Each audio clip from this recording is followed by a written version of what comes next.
그런데 일본 서기를 보면 고구려는 단지 접근만 한 것이 아니다.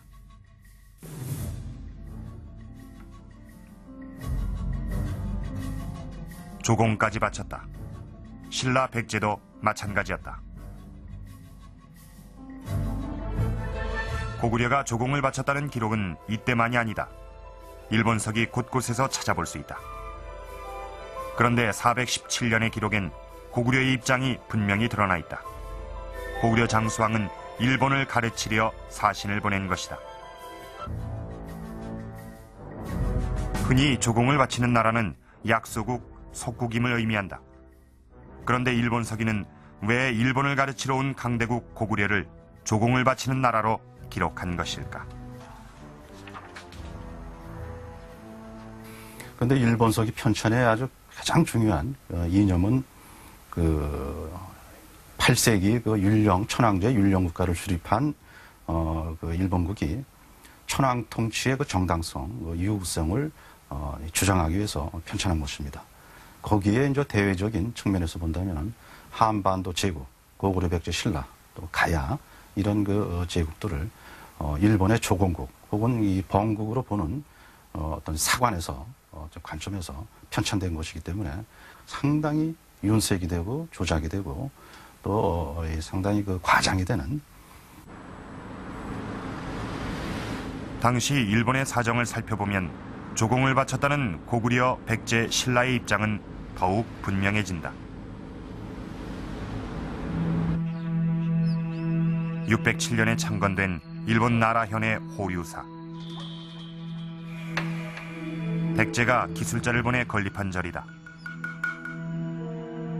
호류사에 남아있는 백제의 흔적 중에 하나가 바로 주춧돌이다. 일본에서 이 주춧돌은 특별한 의미가 있다.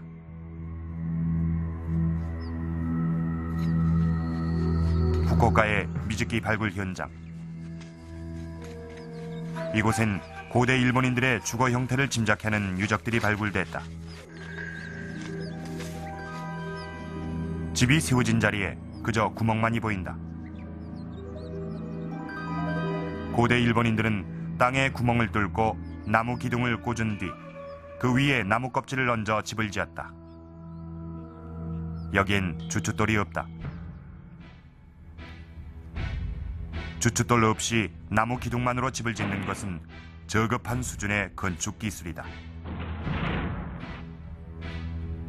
주춧돌을 놓아 집을 짓는 것은 당시의 첨단 건축 기법. 6세기 중엽, 바로 백제인들이 전수해 준 것이었다.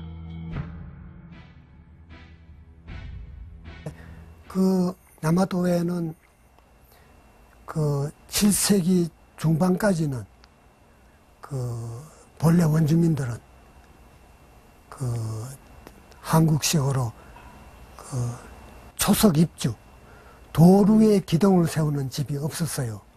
도로 위에 기둥을 세운다는 것은 이 집이 수천 원 갑니다. 그러나 그들은 맨 땅을 파고 생나무를 꼽았어요. 그러니까 썩으니까 20년 내지 30년마다 집을 이사를 해야 돼요.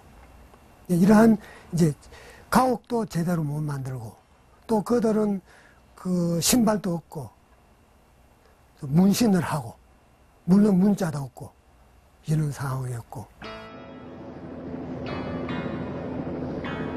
한반도로부터 전해지는 문물과 문화가 고대 일본에 미친 영향은 대단했다. 백제대사는 일본 최초의 국립사찰로 이름만 전해오는 전설 속의 절이었다.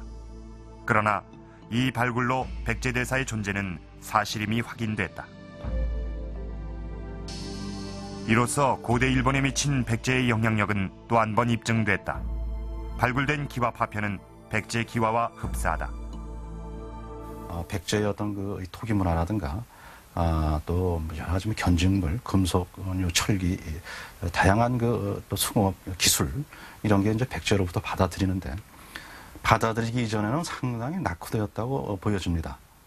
문화적 후진국이었던 외국은 적극적인 대외 교섭을 하려고 노력했던 것이죠. 그래서 일본의 고대 문화는 백제 문화가 하나의 근간이 되었다라고 얘기를 해도 과언이 아닐 정도로 그 문화적인 영향이 대단히 컸다고 생각이 됩니다. 한반도 각국은 선진 문물과 문화를 끊임없이 일본에 전달했다.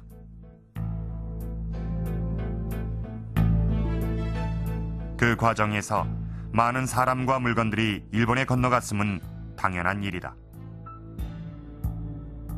이를 두고 일본 서기는 고구려 백제 신라 가야가 일본에 조공을 바쳤다고 기록하고 있는 것이다.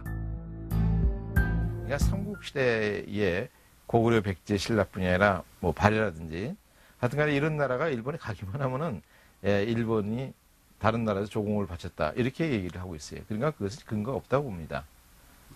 그리고 이제 지금까지 그 국제관계에서 조공 문제가 중국이나 일본에서 항상 나오는데 이것은 자기 입장에 쓴 것이기 때문에 거기에 상응하는 행위가 따라야 됩니다. 조공이라고 하는 것은.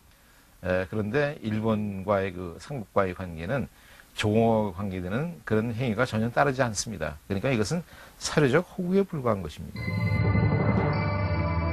그렇다면 일본 교과서가 근거도 없는 일본서기의 기록을 그대로 인용하는 까닭은 무엇일까? 교과서 원본을 조금 더 읽어내려가면 이런 대목이 나온다. 한반도 각국의 조공으로 야마토 조정이 아시아의 중심에 서게 됐다. 일본이 강조하고 싶었던 부분은 바로 이 대목이 아니었을까? 이제 일본이 어떻게 고대 동아시아 역사를 왜곡하고 있는지 알 것 같습니다. 고대 동아시아에는 중국과 또 섬나라 일본이라는 두 개의 강대한 나라가 있었고 한반도의 삼국과 주변의 여러 부족들은 이 두 나라의 조공을 바치는 종속된 나라라는 것입니다. 이 동아시아의 역사를 중국사와 일본사 두 축으로 보려는 의도인 것입니다. 자, 이런 왜곡은 한국사 전반에 걸쳐 끊임없이 계속되고 있습니다. 일본 교과서 96페이지에 보면은 왜구에 대한 설명이 나오는데 그 내용이 놀랍습니다. 왜구는 일본인 외에 조선인도 많이 포함되어 있다. 이게 무슨 말인지 이해가 되십니까? 왜구는 일본인만을 지칭하는 것이 아니라 왜구에는 조선인도 포함되어 있다는 것입니다. 동아시아 해상에서 노략질을 일삼던 왜구가 일본인이라는 역사를 감추기 위해 왜구의 정체마저도 슬쩍 왜곡하는 것입니다. 또 하나 문제가 되는 부분은 일본 교과서 107페이지에 나오는 이 부분입니다. 이성계가 고려를 넘어뜨리고 이씨조선을 건국했다. 여기에서 우리가 주목하는 건 이씨조선이라는 표현입니다. 이씨조선은 일제시대에 쓰던 말로 조선을 하나의 독립된 나라로 인정하는 것이 아니라 한 가문의 정권에 불과하다는 것을 강조하기 위해 일본인이 만든 말입니다. 우리 조선을 얕잡아 보려는 의도가 다분히 담겨 있는 그런 말입니다. 일본의 역사 왜곡은 여기서 끝나지 않습니다. 임진왜란까지도 왜곡이 되어 있습니다.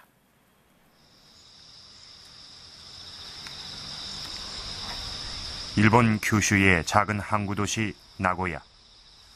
역사 속의 나고야는 임진왜란과 함께 기록돼 있다. 지금도 이곳엔